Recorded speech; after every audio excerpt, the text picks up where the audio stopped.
después por que les queda. Sí, profe, la estoy grabando. Ok, perfecto. Entonces, bien, ahora sí vamos a iniciar. De verdad que bienvenidos todos. Quería empezar un momentico a revisar ese mensaje que les envié de la encuesta, donde les preguntaba que como estudiante de la cátedra de tributación, ¿cuál es para usted la relevancia de su carrera? Es interesante de una u otra manera por lo menos saber qué es lo que ustedes piensan en referencia a la cátedra. ¿Sí? El derecho tributario, lo que es tributación uno, ya ustedes vieron legislación fiscal, es un derecho que de una u otra forma va a tener un impacto importante en la carrera. Muchas veces, inclusive los abogados, los contadores públicos venezolanos nos tildan de que somos solamente tributaristas, aunque ha cambiado un poco el tema de la dinámica de trabajo y esto se dio a raíz de esa reforma que se hace en la administración tributaria, donde habían generalmente siempre fiscalizaciones y eso hacía entonces que los clientes se sintieran un poco inseguros y generaban entonces de una u otra manera esa necesidad, porque nos veían era casi como una necesidad de tener el contador allí, más no como una inversión, siempre se veía entonces como un gasto, nunca como un costo en función de que éramos unos tenedores de libros y lo único que hacíamos generalmente era presentar una serie de declaraciones, llámese esas declaraciones el impuesto sobre la renta, que es uno de los impuestos o tributos que vamos a revisar generalmente en tributación uno. Ya cuando pasen a tributación 2 van a ver otra serie de tributos como lo que es el IVA, como lo que es el IETF, el impuesto a grandes patrimonios y en fin, todo lo que corresponde a los parafiscales y demás. Pero el tema de lo que es impuesto sobre la renta en tributación uno, más o menos allí va a ser el enfoque de lo que venimos tratando, pero siempre tratando de ingresar un poco en lo que es la dinámica de la carrera de contaduría pública. Tenemos algunas profesiones aliadas como los administradores, como los economistas, pero siempre nosotros somos los que generalmente dentro de las empresas realizamos ese tipo de trabajo, ese tipo de declaraciones constantes y teniendo definido un poco cómo son los contribuyentes. Nosotros en el derecho tributario, lo que es tributación uno, siempre vamos a tener una identificación de tres cosas. Tributos nos referimos cuando hablemos de tributos a tres cosas que son tasas, impuestos y contribuciones. Y más o menos vamos a ir revisando cuál es la diferencia entre una tasa, entre un impuesto y entre una contribución, ¿ok? Entonces, de una u otra manera, que hay algo en el chat. Buenos días, ok, buenos días, Pablo.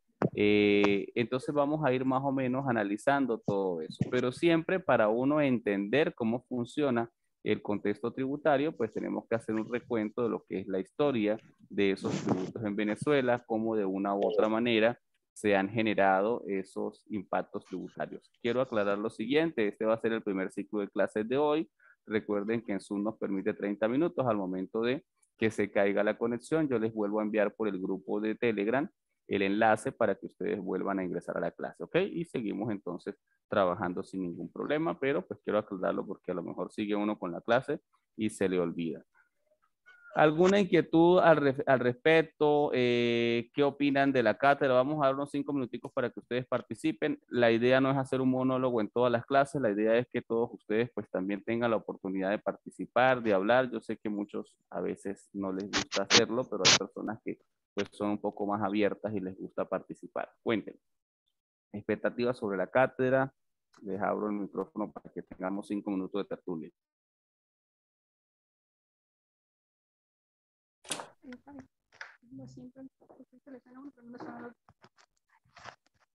¿Sí? ¿Escucho?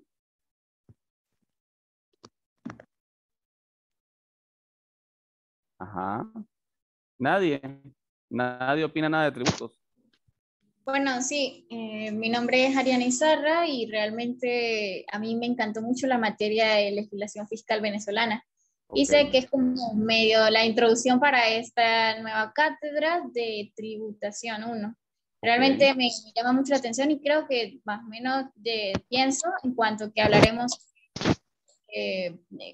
como futuros contadores, eso va de la mano con nuestra carrera, porque nosotros vamos a declarar ante el CENIAT, por ejemplo, las cosas del IVA, del impuesto sobre la renta, del impuesto a las grandes transacciones financieras. Entonces, considero que es relevante el que podamos aprender sobre cómo está estipulado en la norma y sí, en la ley del impuesto sobre la renta y la ley de IVA y en la ley del Código Orgánico Tributario. Y pues eso es el conocimiento que considero que es pertinente para esta cátedra que vamos a aprender. Correcto, Ariana. Sí, a veces esto, no, luego vuelvo, insisto, con la introducción que hacía, pensando solamente en los tributos, pues a razón de que tenemos unos calendarios especiales y específicos, perdón, para unos contribuyentes especiales, para unos contribuyentes ordinarios, para unos contribuyentes formales. Y eso pues genera que todos los meses tengamos que hacer declaraciones. Entonces, obviamente eso genera al ser obligatorio la necesidad de hacerlo y casi que nos ven única y exclusivamente para realizar ese trabajo, pero no es lo único que hacemos. Hay otras cátedras también fundamentales, como lo que es la auditoría, como lo que son los costos, como lo que es el análisis de estados financieros, que también tiene relevancia y siempre me gusta aclarar. Yo sé que a veces se enamora uno muy rápido del tema tributario, pero y es lo que me interesa, eso es bueno para mí por la cátedra, pero es interesante que ustedes vean que ser contador público implica toda una serie de trabajos puntuales que debemos que hacer. Una cosa, ¿alguien de ustedes ha trabajado como asistente contable? Sí. ¿Sí? ¿Quién más? ¿Más nadie? Bueno, Ariana, ya veo que creo que Ariana es la delegada del curso, por eso habla tanto, ¿verdad? Digo yo, no sé. No, no escucho a los demás, está con mucha pena, pero bueno, no importa, poco a poco Bueno, vamos a ir avanzando. Dígame, profe, Dimas. sí, yo también ahorita tengo un puesto como una especie de administrador en un pequeño bodegón y me encargo Ajá, de hacer facturas y eso. ok, Claro, yo medio entiendo ya que yo tengo contacto directo con un contador y él medio me explica algunas cosas. cómo funciona, excelente. Sí, Sí, una de las recomendaciones que yo les doy, recuerde que ustedes están en cuarto año, esa es la condición donde se encuentran ahorita y traten de una u otra forma de involucrarse, a veces no todo por el dinero, sino a veces por aprender en algunas ocupaciones que tengan relatividad con la carrera, porque ya necesitan ustedes al menos ver cómo funcionan las cosas, a ver qué tratan de entender y con la universidad ustedes pueden complementar esa información. ¿Ok? Bien, vamos entonces a iniciar. Tienen compartida la pantalla, ¿verdad que sí? Sí, correcto. Bien. Ok, entonces, bueno, vamos a iniciar esta primera parte. Nosotros entonces aquí vamos a tratar de ver todo una reseña histórica de lo que de una u otra forma corresponde a la introducción de cómo se ha evolucionado el derecho tributario en Venezuela. Vamos a hacer una clasificación de una primera, segunda y tercera etapa. Aquí veo que hay una lámina que me comí, que fue la de la primera etapa. Esa primera etapa tiene que ver con la época de la colonia hasta 1830, cómo ha sido ese proceso tributario. Esto es interesante porque es cultura general. A veces por allí hay personas que hablan de tributos, pero tenemos que siempre saber de dónde nace el derecho tributario. Si nosotros entonces vemos, el derecho tributario se repunta a la presidencia del general José Antonio Páez, en lo que ya era la República Independiente. Allí se agrupaba una serie de impuestos. Vamos a recordar que el tema tributario viene desde Roma. En Roma, una de las cosas que funcionaba muy bien era esa recaudación que se hacía para que los emperadores o los reyes de una u otra manera subsistieran. El tributo tiene como sentido que todas las personas contribuyan a necesidades comunes. Esas necesidades comunes siempre van a ser de una u otra manera la salud, la educación, en mayor o menor medida, dependiendo del acervo cultural de cada país, pero siempre ese va a ser el sentido general. Obviamente siempre se da un contexto de corrupción donde algunas personas sacan provecho propio sobre esa recaudación de dinero y ahí entonces viene esa clasificación que les decía inicialmente de lo que sería una tasa, un impuesto y una contribución. Y es importante entonces que empecemos a aclarar qué será una tasa, qué será un impuesto y qué será una contribución. Y a medida de que vamos revisando este material, ustedes van a ir intentando ver si eso era una tasa, si eso era un impuesto o si eso era una contribución. Cuando hablamos de una tasa es aquella cuando yo cancelo un tributo, recuerde que tributo se le llama a las tres, cuando yo cancelo un tributo y ese tributo genera una contraprestación, genera algo a cambio. Significa entonces que voy a recibir por parte del Estado o por parte de la administración pública un servicio. Un ejemplo entonces claro de esos, sin ninguna duda, sería, por ejemplo, el servicio de aseo urbano. Usted agarra y paga, en este caso, un tributo por el derecho de que pase el camión de la basura y recoja el aseo. Eso significa que eso va a ser tipificado inicialmente como una tasa. También tenemos las contribuciones. Esas contribuciones tienen una característica que es que esa persona va a colocar un dinero para un fin específico, pero muchas veces no solamente es ese contribuyente, sino que hay varios contribuyentes hacia un mismo fin. En el contexto venezolano, las contribuciones están más o menos enmarcadas en lo que son los parafiscales, que son los perefiscales. Cuando una persona trabaja, tiene que cancelar el seguro de paro forzoso, lo que corresponde al seguro social obligatorio, a la ley de política habitacional, a lo que sería también el INSES. De una u otra manera son esa serie de contribuciones. ¿Cómo se hace? Yo tengo un salario fijado y sobre la base de mi salario me van a restar un pedacito, una parte de ese salario para ese fin específico. Y por otra parte, el patrono también va sobre la base de ese salario a sacar un aporte que debe entregarle, en este caso, a ese fin específico que puede convertirse en el seguro de paro forzoso o puede convertirse en el seguro social. ¿Qué será ese seguro de paro forzoso? Cuando una persona, por cualquier razón, por ejemplo, una dama, sale en estado de gravidez, va a tener un bebé, entonces no puede ir a trabajar, existe un pre y existe un post, entonces allí nace esa posibilidad de que esa persona pueda tener ese tiempo libre y que sea entonces esa institución la que cubra una parte o la totalidad de su salario, dependiendo de las condiciones que están tipificadas en la ley. Ojo, aquí lo que quiero mostrarles, eso no está funcionando en este momento, sabemos qué son los salarios en Venezuela, cuál es la distorsión, que es un salario mínimo y todo aquello, pero el sentido de lo que está allí escrito no es malo. Hasta unos años atrás eso funcionaba, inclusive iban las personas, retiraban su cheque por cualquiera de las situaciones que se hubiera generado la necesidad de ese paro forzoso y adicionalmente también tienen el servicio de medicina o el servicio médico a través del Seguro Social. Esa era una parte que también tenía sentido, ya eso también lo han distorsionado un poco. Ahora en el Seguro Social atienden a cualquier persona, sea o no asegurado, y pues obviamente esa es la realidad del por qué no funcionan las instituciones.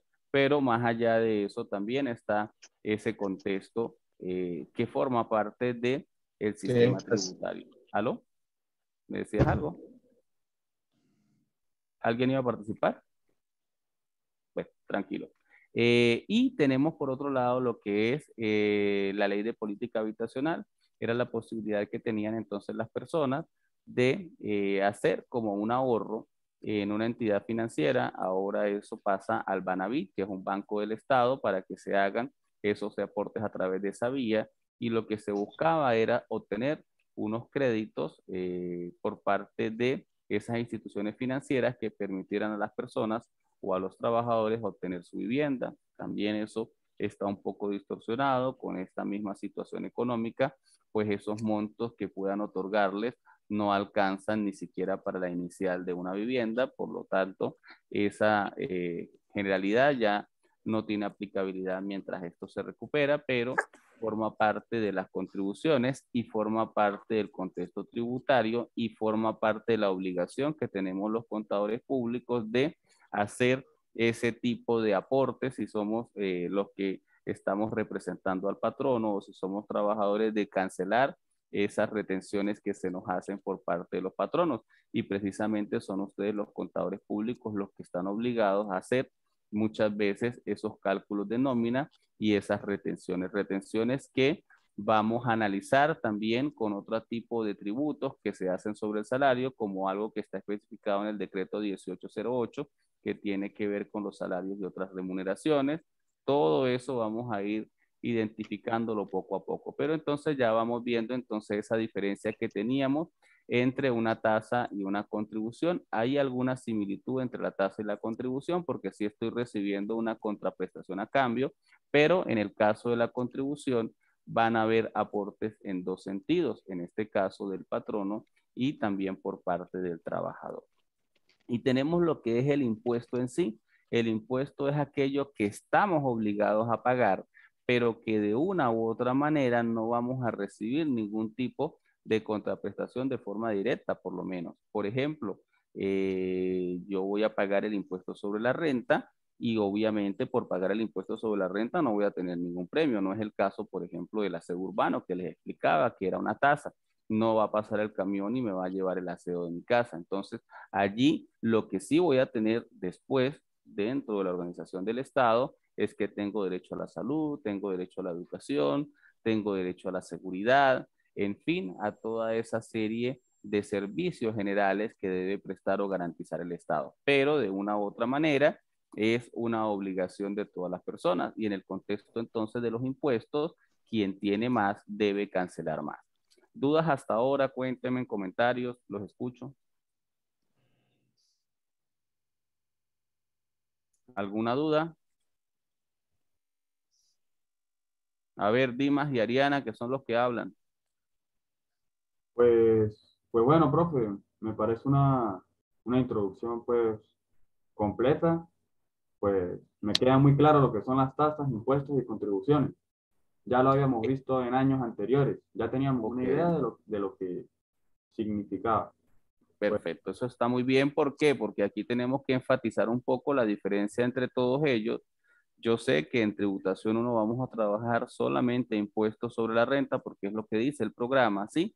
Los demás tributos van a darse en tributación 2, pero desde ya pues es mi obligación que ustedes tengan clara esa diferencia y que empiecen siempre a relacionarlo. Continuamos entonces con la lámina número 5. Yo siempre las numero porque a veces Profe, dígame, ¿hablo con? Keila, Keila, buenos días, Keila, cuéntame. buenos días. Las tasas y las contribuciones suelen ser montos exactos todo el tiempo y lo que cambia son los impuestos, que son de acuerdo al que más plata tiene más paga. No queda clara su intervención. A ver, no lo entendí muy bien, pero mire, vamos a aclarar eso, Keila. Las tasas no tienen un monto fijo, ¿sí? Las tasas Ujú, varían solamente que tienen un servicio así predefinido, ¿ok? Supongamos la tasa aeroportuaria, lo que cancelamos en los aeropuertos por salir de viaje, o en el sí, terminal de pasajeros terrestres, eso es una tasa.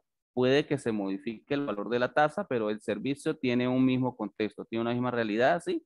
ok. Fijada, si es el aseo urbano, el servicio de peaje por lo menos, ¿sí? Usted haga por pasar por allí con su vehículo y se supone que usted el servicio que va a tener es que la carretera pues va a estar en las mejores condiciones, a veces hay servicio de grúa, en fin, todo Sí. lo que corresponde a ese servicio que está previamente definido. Ahora lo otro que me decías era Keila, ya va, que no le entendí eso con referente al tema. Claro, esa era mi pregunta, que por ejemplo las tasas y las contribuciones son montos específicos que, no sé, por ejemplo, paga tanto sí o sí, y el No, impuesto no es son el que, montos, son servicios específicos que tienen asociado claro, un monto y el monto puede variar. Ahora, si lo diferenciamos con el impuesto, ¿sí? El impuesto tiene, cuando hablemos ahorita del sentido tributario, vamos a tener, nos vamos a adelantar un poco hoy, tiene que ver con el ok, hecho imponible y la base imponible. La base imponible son muchas, a veces la base imponible son los ingresos brutos, a veces es sí, la utilidad, ¿ok? O la pérdida de un ejercicio, a veces está asociado a los gastos, a veces está asociado a los ingresos totales. Me voy a poner un ejemplo de eso. Si hablamos de impuestos sobre la renta, el impuesto sobre la renta lo vamos a asociar sobre la utilidad o pérdida. En función de eso lo vamos a calcular. Eso dice la norma. Si ujú, hablamos del IVA, lo vamos a hacer dependiendo de los ingresos que tengamos en un periodo y dependiendo de los gastos que se hayan generado. Si hablamos del impuesto de grandes transacciones financieras, hablamos solamente de los gastos, ¿sí? O sea que nosotros pagamos tributos por vender, por comprar, por gastar, por ganar dinero dentro del contexto de la utilidad. ¿Sí ve como todo está dentro de algunas condiciones muy específicas? Entonces los impuestos varían muchísimo cuál va a ser su base imponible. Puede ser Perfecto. muchas, dependiendo del tributo, pues vamos a identificar cuál va a ser la base imponible de cálculo. Toda ley tributaria siempre tiene quién es el contribuyente, quién es el hecho imponible y cuál es la base imponible y cuál es la tasa que se va a aplicar a esa base imponible. ¿Ok, Keila? Ok, entendí. Súper bien, ¿sí? Si hay Sí, dudas como esas o no queda claro, Keila, me vuelve y me pregunta. sí, Estamos señor. conociéndonos. Me gusta, más allá de cualquier cosa, que tengamos un proceso de aprendizaje significativo y eso pues genera la posibilidad de que ustedes intervengan como lo acaba de hacer y la felicito, Keila, de verdad que le agradezco porque Ujú. eso genera que no está claro lo que estamos hablando y tenemos que aclararlo de una forma eh, que sea transparente para todos y que de una u otra manera pues todos lo puedan comprender. ¿Sí? ¿Quién más Disculpe, quiere Perfecto. participar? disculpe, profe. Dime, Dimas. Eso que usted acaba de comentar es el principio de progresividad, ¿sí? No es el principio de progresividad. Nosotros en el derecho tributario nos regimos bajo una serie de principios. Aquí lo que estoy tratando de mostrar, el principio de progresividad es, bueno, eso depende ya de la cantidad de dinero que usted tenga disponible. En fin, aquí lo que estoy definiendo es cuál es la diferencia más general, ¿sí? Entre tasa, impuesto y contribución, Dima, ¿sí? Ah, Como vale, vale. tratando de que ustedes identifiquen claramente qué es una de las tres, ¿ok? Porque a Listo. veces creemos que sabemos qué es una cosa y qué es otra, pero no lo tenemos del todo definido. Entonces, Claro, nosotros claro. como contadores públicos sí tenemos que tener definido eso. ¿Por qué? Porque vamos a tener tributos, cuando hablo de tributos hablo de los tres, de las tasas, los impuestos y las contribuciones, vamos a tener tributos en el sentido nacional, o sea, los cobra el Ejecutivo Nacional, pero podemos tener tributos que los cobre la gobernación del estado y tenemos tributos, y son bastantísimos, que cobran las alcaldías, ¿ok? A través de las ordenanzas municipales. Entonces, en cualquiera de los tres contextos, vamos a tener tasas, impuestos y contribuciones. Las empresas siempre van a estar obligadas y las personas naturales al pago de esos tributos y tenemos que siempre tener clara esa definición, Dima, ¿sí? Más o menos a eso es a lo que voy por ahora. Vale, ¿Sí? profe. Gracias. Bien, continúo entonces con la siguiente lámina 5. Recordemos que nosotros somos un país que somos o fuimos una colonia española, entonces de una u otra forma los primeros ingresos y las primeras recaudaciones fueron generadas por la corona española. Toda esa cantidad de dinero y riqueza que tenía Venezuela, se dice inclusive que fue llevada a España en una proporción bastante importante y en función de esa situación fue que se genera esa necesidad de la independencia de Venezuela, pero recordemos que todo ese dinero que se iba a las arcas de la corona española se iba a través de esta vía que se llama la vía tributaria. ¿Por qué? Porque quien representaba en este momento el Estado era precisamente la corona española. Entonces ellos eran los que estaban obligados a llevar de una u otra forma el control que corresponde a la salud, la educación, poco o mucho que pudieran haberle dado en ese momento a quienes estaban en territorio venezolano, pues ellos eran los que administraban. Pasa un poco como lo que sucede en este momento en el país, que tenemos allí una serie de personas que ya no sabemos si el que manda es Guaidó o el que manda es Maduro, porque todos crean decretos, todos crean leyes, todos manejan recursos, al final son recursos del país, empresas del país, y pretenden entonces de una u otra forma darse como administradores del Ejecutivo Nacional y, ¿por qué no, hasta crear una serie de condiciones tributarias? Eso más o menos es haciendo un recuento de lo que podemos entender como ese momento en el cual teníamos esa dependencia de España. ¿Ok? En esa época colonial existían algunos ingresos. Hay muchas veces que las administraciones se llaman Hacienda Pública, a veces se llaman Ministerio de Finanzas, como es el caso actual en Venezuela, pero muchas veces en otros países se llaman como Hacienda Pública, llamábamos de regalías o impuestos, y más o menos ese era el contexto tributario de la época. Vamos a recordar que estamos haciendo un recuento de lo que fue los tributos en la evolución histórica venezolana. Esos impuestos para ese momento eran contribuciones en dinero que la corona española estableció en América para obtener ingresos económicos.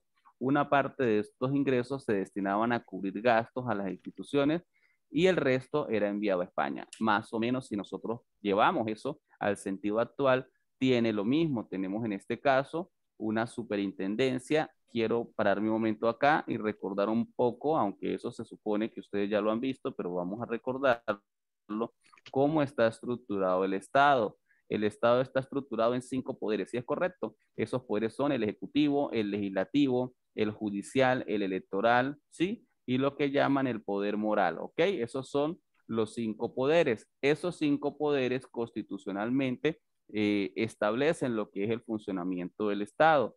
Tanto el poder ejecutivo, legislativo, judicial, ¿sí? Electoral y moral está en 3 sentidos: el ámbito nacional, el ámbito estatal y el ámbito municipal. Todos ellos, para que funcionen, requieren de una serie de ingresos económicos. Esos ingresos económicos en Venezuela, esa parte de las etapas que nosotros mirábamos al principio, una primera etapa no tenía nada que ver con los ingresos petroleros, no estaba todavía el petróleo en funcionamiento y necesitaba igualito funcionar. Obviamente para ese momento no estaba la Constitución del 99, tampoco estaba la del 61, pero siempre hemos mantenido que existieron por lo menos 3 poderes principales: el ejecutivo, el legislativo y el judicial. ¿Qué es el poder ejecutivo? El que se encarga de administrar, de negociar todo o representar el país. En este caso, siempre ha estado a cargo de un presidente de la República. El Poder Legislativo se encarga de crear normas. Esas normas, inclusive, son parte de estas que estamos hablando, de los impuestos, de las tasas y las contribuciones, de lo que son las condiciones tributarias. Y no solamente se legisla en materia tributaria, también se legisla en otros sentidos, en materia penal, en materia mercantil, en materia civil, en materia laboral, pero de allí viene esa necesidad para que el ejecutivo pueda de una otra manera cobrar que ya es impuestos que están asociados a la utilidad o la pérdida del ejercicio. Pero de una u otra manera, el sentido de todo esto va a ser cubrir todos los gastos que se generen por parte del Estado en este momento por parte de esos 5 poderes, y además de esos gastos, pues cubrir esas necesidades básicas de la población conforme a la Constitución en lo que tiene que ver con la educación, en lo que tiene que ver con la salud, en lo que tiene que ver con la seguridad. Recuerde que hay personas que están privadas de libertad, que les tienen que dar comida todos los días, que tienen que cubrir necesidades básicas porque ellos mismos no lo pueden hacer, y eso formará parte de esa recaudación que se vaya realizando por parte de ese contexto tributario, y es más o menos lo que quiero equiparar a ese momento de la colonia que generaba también una serie de gastos, una serie de condiciones y una serie de necesidades de funcionamiento de ese Estado. Bien, diferentes tipos de impuestos. En este caso, vamos a ver lo que era la creación y tenencia, y se enumeraba en impuestos como rentas, ramos y derechos, en el que se exigían las nominadas provincias de las islas. Más o menos esto era un recuento, y vamos a tener allí, ahora sí, graficar una serie de tributos que se manejaban en ese momento, o le llamaban impuestos. Uno de ellos era el almogaricifajo, la armada de Barlovento, la armadilla, las alcabalas de tierra y mar, las medias antanas y las embarcaciones, el papel sellado, la pulpería, los tributos de intio, las entradas y marcas de negros. Recuerde que cuando eso existía la esclavitud y por eso también se pagaba, inclusive por indultarlos. Las medias antanas de ministros y alcaldes, la venta y composición de tierras, el impuesto de peso por carga de tabaco, el almirantazgo, los aguardientes o cualquier otro licor que se generaran. Todos esos impuestos siempre tenían la necesidad de que fueran grabados y de eso dependía la economía tanto de los habitantes por el comercio que se generaba entre ese tipo de productos y tanto del Estado porque de una u otra manera él cubría todas sus necesidades básicas a través de eso y bastante dinero que había, sobre todo en oro y piedras preciosas, en fin. Entonces, en función de eso, era la excusa perfecta para tratar de sacar un poco de dinero del que tenía el territorio venezolano. De una u otra forma, entonces vamos a iniciar con ese primer impuesto que estaba allí identificado, que era el amogarifajo. ¿Quién lo puede pronunciar mejor? ¿Cómo se pronuncia eso? Almojarifasco. Almojarifasco. Hola, ¿están por ahí? ¿Cómo se pronuncia eso? La lámina 13. Almojarifasco. Otra Yo diría persona. que almojarifasco. Eso estuvo mejor. ¿Quién lo dijo? Buena María. A ver, vamos a ponerla a decir trabalenguas. ¿Ven? Porque son algunos, eso tiene que ver entonces con todo lo que eran los alimentos, el derecho a la producción. Ojo, hay algo interesante que tiene que ver con el contexto mercantil.